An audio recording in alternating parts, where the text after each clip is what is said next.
and proud to introduce Mayor Mark Boughton. Thank you.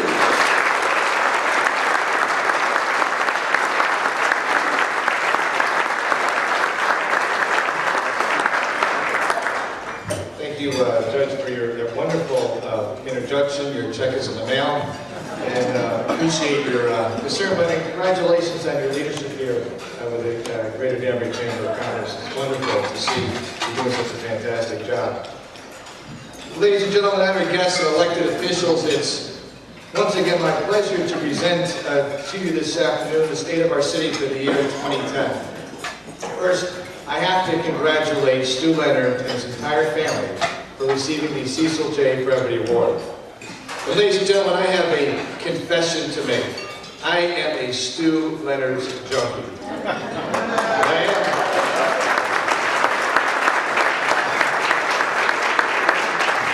And if you don't believe me, ask my wife, Phyllis. I do all the shopping in my family, so I'm at Stu's at least once a week. And I do that not just because of the free samples. I don't know about you, but I like the cow that walks around. But honestly, what Stu Leonard Sr., our honoree's father, started many years ago was quite remarkable. Stu Leonard's is a true American success story. Stu Jr. and family have built on the vision that was laid out many years ago, and now we have an organization that employs thousands of people in Connecticut and New York, and is a tremendous corporate partner for the city of Danbury. Thank you, Stu Leonard's, for choosing Danbury as a place to do business. And ladies,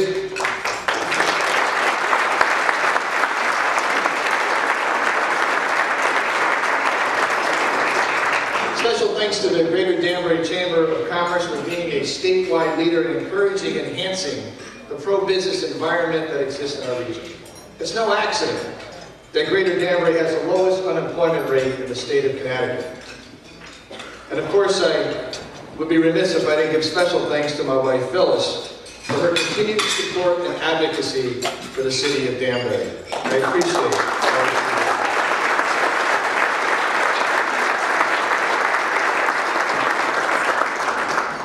I'd like to take a moment to thank and recognize our state and local elected officials that are with us here today. They work hard each and every day, regardless of their party affiliation, to ensure that Danbury moves forward. So if you could, and if you are an elected official here in the audience, would you please stand and be recognized for your commitment to our city.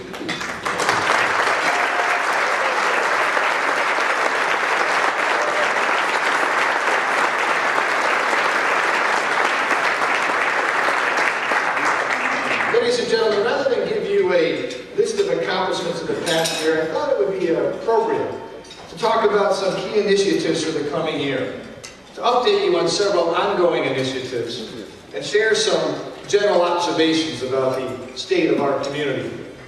Over the last year, as many of you are aware, I ran for a statewide office, and it was an invigorating experience. It was invigorating to spend time in communities and analyze the answers they had, devise in response to many of the same problems that face our own community. It was refreshing to spend time discussing with elected officials, residents, and stakeholders their perceptions of the future of Connecticut. I'll never forget the opportunity I had to visit two highly successful charter schools of excellence. One located in Hartford, the other in New Haven. Both are operated by an organization called Achievement First. What an experience. I saw education and learning that was inspirational and successful. In New Haven at the Amistad Academy, I was able to participate in the morning exercises with elementary students who were coming from some of the most challenged neighborhoods in the city. I saw students who were excited and ready to learn. And I saw a school that is less expensive and more efficient to operate than a traditional public school. I saw a motivated, dedicated, caring staff. I was moved and I was inspired. I thought to myself, why can't we have a school like that in Danbury? Why can't we offer the same learning experience to Danbury's children? And I value the hard work being done in our schools. I'm proud of our public schools, and I consider myself a public school supporter. But today I propose that we offer our parents a choice of another learning experience. Folks, with a projected public school budget request to the board by the Board of Education of an additional $5 million for the 2011-2012 fiscal year, it's time that we thought differently about how we educate our children. And let me say this, a $5 million increase to the school budget would mean a significant increase to property taxes when residents can least afford it. School funding in Danbury and across the state of Connecticut has become unsustainable. We can't afford to do the same old things and continue on the same path. Charter schools provide academic excellence, competition, and are cost-effective. This past year, I also had an opportunity to visit many cities and towns in Connecticut that have all one thing in common: Main Street. Some Main Streets were successful. Some, well, maybe some weren't. Danbury's Main Street has been a source of pride and a source of frustration for our residents for many years. Let's take a step back and think about it. For example, raise your hand out there if you remember the diagonal parking on Main Street. Raise your hand if you remember when we removed the diagonal parking on Main Street. Raise your hand if you remember when we added the diagonal parking back. And finally, raise your hand if you remember when we removed the diagonal parking again and we added the medians that you see today. I think you get the picture. It's funny though, because every once in a while I still get a call in my office that goes something like this. Mayor Brown? Yes. Good morning. I have the most creative idea to help revitalize Main Street. Let's get rid of the medians and go back to diagonal parking. And I have to explain to them that we've kind of been there, done that. The point here is that we don't have a plan. And quite frankly, we've never had a plan that all stakeholders, elected officials, and residents could point to as a guide in our decision-making process and help us sustain our downtown. So today, as we speak, I'm releasing the final report of the Main Street Renaissance Task Force. It will guide this administration, and I hope future administrations, in decisions regarding Main Street. Special thanks to John Klein of Union Savings Bank for chairing this task force. John, we appreciate your commitment to Danbury.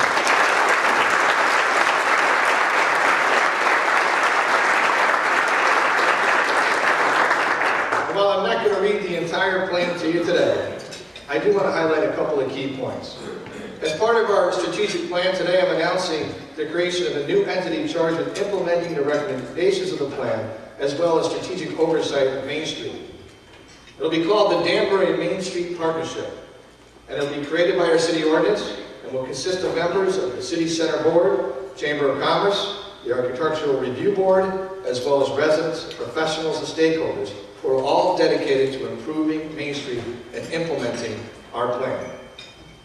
And in this report, the task force calls for a full-time economic development director that would have responsibility over Main Street. And I believe that we must create this position, someone who will become the go-to person of our revitalization plan. But before we hire that person, we've got to set the table for success. We've got to give them tools that they can use to market Main Street. So first and foremost, we're going to create something called the Downtown Revitalization Zone. We'll do this through our zoning regulations. The Downtown Revitalization Zone, or DRZ, will be our new designation for the urban core of our city. And I'm also proposing today a series of economic incentives for our newly created revitalization zone. They include, but are not limited to, for example, for new projects that come into our city center, we expand the deferral assessment increases to include office uses, retail uses, IT, and other uses that are allowed by our zoning regulations. That means, for the first time, we'll offer a tax break to those companies that wish to come to our urban core. We're going to reduce the sewer and water connection fee, and we're going to reduce permit fees for projects that are located in the DRZ. And finally, we're going to continue to push to have expedited permitting of applications and building permits within the DRZ. In addition, there's one other thing I think we ought to share with you, or I ought to share with you. We should make sidewalk repair and installation the responsibility of the city in the DRZ. In exchange for the city accepting the responsibility of sidewalks and the installation of sidewalks, I'm asking today for some level of responsibility by the property owners and business owners along Main Street. Too often, I've seen litter and debris located in front of storefronts along Main Street. Litter and debris that is ignored by the very business entity that's affected by it being there. And if we're going to ask the residents of this city to support our plan, then we have to ask the business owners, the tenants along Main Street to respect themselves and to respect their business. So as part of the ordinance that changes sidewalk repair, we're going to shift the burden of maintenance, daily maintenance, in the ordinance to our tenants and to the businesses that are located there. And of course, there are a number of steps and policies that are outlined in our plan that are too detailed and specific for today's event, but I want to encourage you to go online and read the plan at the City of Danbury website. Finally, let me say this about our new approach towards the heart of our city. The proposals and suggestions in the task force report may not be earth-shattering. They may seem almost mundane, if you will. Okay, they're probably a little boring. But the reality is that there's no silver bullet for a revitalized Main Street. A revitalized Main Street takes place by all parts working together. The suggestions and proposals listed will set the policy foundation and the regulatory formation for us to have success in our marketing and our revitalization efforts. And let's make no mistake, City Center has always had the foundation for success. We have strong infrastructure located there with significant investments from this city. Western Connecticut State University is there. We have a growing small business sector. The Danbury Whalers are drawing large crowds at their home games. And just this week, the City Council embraced a project on the old police station site that will spur a multi-million-dollar development, including a new bank, housing, and a community health clinic. In addition, Brookview Commons Apartments Complex has sparked a redevelopment effort along Crosby Street, including Papa John's Pizza, Brugger's Bagels, and a new dance studio. By implementing the recommendations of the Main Street Renaissance Task Force, we can begin to build on the foundation that already exists. And I also am a firm believer that quality of life issues are important both in our downtown and throughout our city. It's a key element of success. With the hard work of Chief Baker and his staff, as well as our individual officers, over the past 3 years, we have maintained the designation of the safest city in Connecticut. And as you came in here today, you were greeted by officers who are part of a new traffic enforcement initiative in the city of Danbury. Our new traffic unit will help patrol Main Street and other parts of the city. We've never had a real true traffic unit in Danbury. They're going to be utilizing the motorcycles you saw parked out front. And yes, in case you're wondering, they're going to be very, very cold in the winter months. We don't put those away. And in case you're wondering, the equipment was purchased through our asset forfeiture account, which seized money from various criminal investigations. I'd like to thank our police officers for getting the criminals of Danbury to invest in our police department.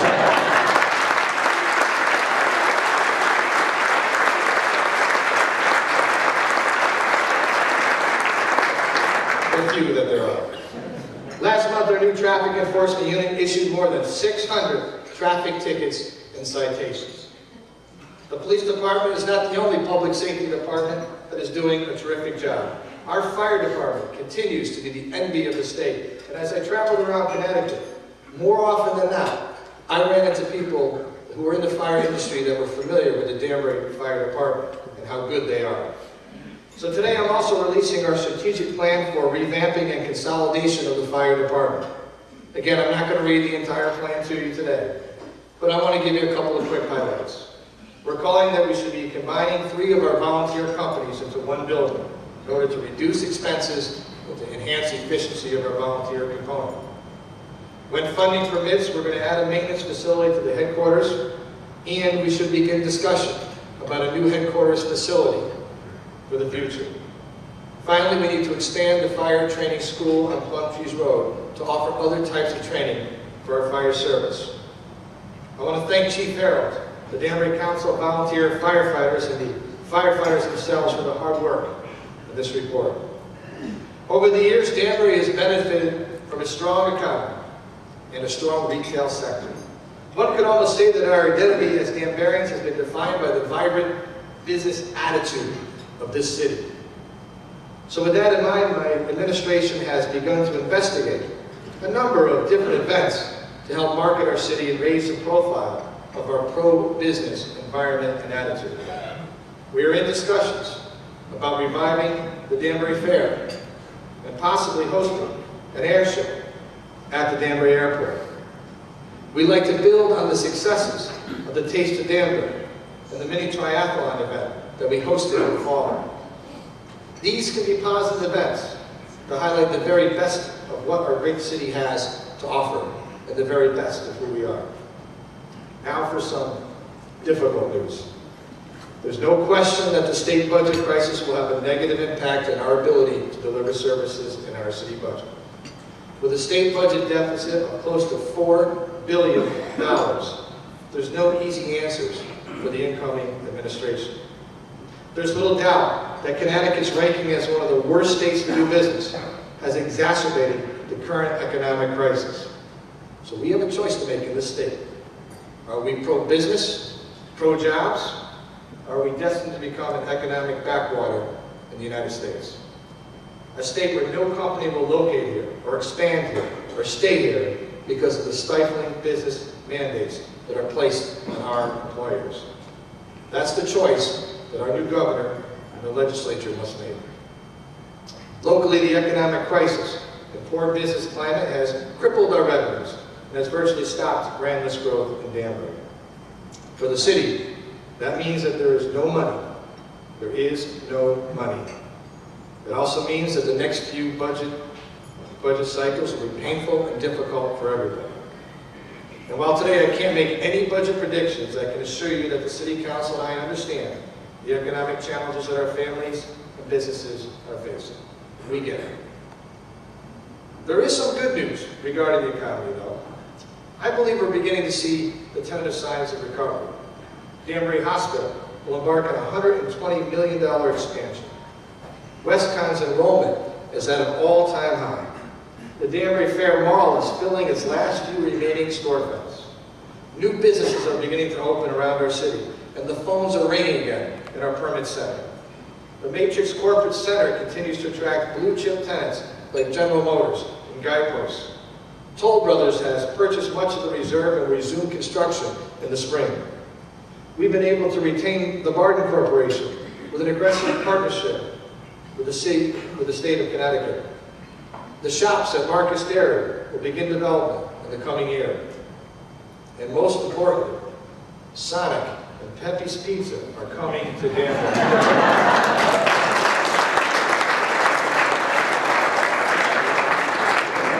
It's about priorities, folks. Now, if I can only get an IHOP, we'll be cooking. All of these private investments are an indication of faith and trust in Greater Danbury's economy, as well as a reflection of the pro-business culture and mentality in the city of Danbury. And let's make no mistake, a pro-business culture means jobs for our residents. A chance at employment is the best gift that we can give to our residents in the holiday season.